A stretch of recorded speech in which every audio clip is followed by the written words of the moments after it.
আসসালামু আলাইকুম। আজকে আমরা এসেছি ষাট গম্বুজ মসজিদ বাগেরহাট। গেটের পাশেই আছে টিকিট কাউন্টার। টিকিট মূল্য বিদেশিদের জন্য 500 টাকা, বাংলাদেশিদের জন্য 50 টাকা ও স্টুডেন্টদের জন্য 30 টাকা। ষাট গম্বুজ মসজিদের গেটে ঢুকতেই ডান পাশে জাদুঘর। আমরা ঠিক করি সবার শেষে জাদুঘরটা দেখে একবারে বের হয়ে যাব। সামনেই গাছপালা দিয়ে চারিদিকটা খুব সুন্দরভাবে সাজানো। 1500 খ্রিস্টাব্দে পীর খান জাহান আলী মসজিদটি নির্মাণ করেন। 1983 সালে মসজিদের জন্যই ইউনেস্কো বাগেরহাটকে ঐতিহ্যবাহী স্থান হিসেবে ঘোষণা দেয়। ভেতরের পিলারগুলো পাথর দিয়ে বানানো, আর পাথরগুলো সব রাজমহল থেকে আনা হয়েছিল। আমার ছেলেটা জায়গা পেলেই দৌড়াদৌড়ি শুরু করে দেয়। পিলারগুলো কিন্তু যেমনভাবে তৈরি করা হয়েছিল এখনো ঠিক তেমনভাবেই আছে। অনেক বছর আগেকার মানুষরাও এত সুন্দর ডিজাইন করে দেয়ালে কারুকার্য তৈরি করেছিল, দেখেই আসলে অনেক অবাক লাগে।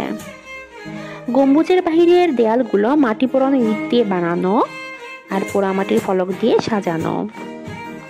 নাম ষাট গম্বুজ হলেও এখানে গম্বুজ 81টি আর পিলার 60টি। বিভিন্ন গাছপালার পাশাপাশি আছে অনেক বছরের পুরনো দুটি বিশাল গাছ। পাশেই আছে ঘোড়া দিঘি, অনেকে এটাকে ঠাকুর দিঘিও বলে ডাকে। আমরা সেদিকেই যাচ্ছিলাম। সেখানে কালা পাহাড় আর ধলা পাহাড় নামে কয়েকটি কুমির আনা হয়েছিল। পরবর্তীতে কালা পাহাড় মারা গেলে তাকে মমি করে রাখা হয় জাদুঘরে। এরপর আমরা জাদুঘরে গিয়েছিলাম। সেখানে আদিকালের বাগেরহাট ও আশেপাশের জায়গার প্রত্নতাত্ত্বিক নিদর্শনগুলো সংগ্রহ করে রাখা আছে। পোড়ামাটির বানানো জিনিসগুলো এত সুন্দর, আমার তো ইচ্ছে করছিলাম সবগুলো নিয়ে চলে আসি। রাজার আমলের মানুষদের নিজের হাতে বানানো বাচ্চাদের খেলনা, দৈনন্দিন ব্যবহারের জিনিসপত্র অনেক কিছু আছে সেখানে।